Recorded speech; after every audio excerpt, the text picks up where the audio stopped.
I think it's both, and to be honest, I mean it's an insight about maturity. To be honest, how do people grow in Christian life?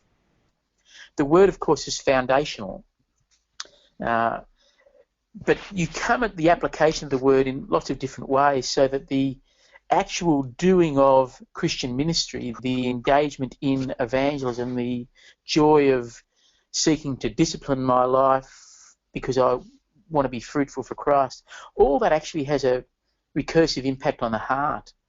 That means that I then internalise not just the skill involved in doing it, but the desire to do it.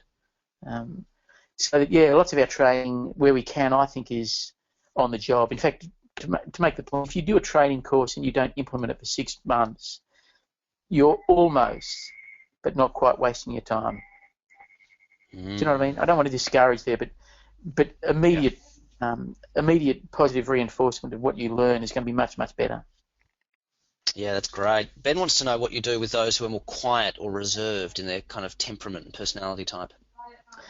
Yeah, look, it's a good question, because there are, we're not all the same.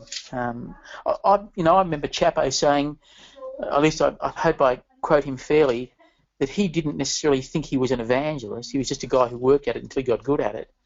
I think that's the same for me. I had the option at one point to... Although it's a little discouraging when John Chapman says he's not that good at evangelism, isn't it? A little discouraging, but heartening, I guess, because he's a guy who did work at it, and was absolutely brilliant.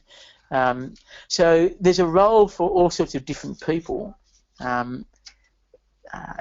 You want to find different ways in which they can do that. So some people are just radically good inviters. They're not good at communicating the substance of the gospel, but they will take a chance and invite people. Sometimes just because they're, to be honest, some of them are just a little bit odd.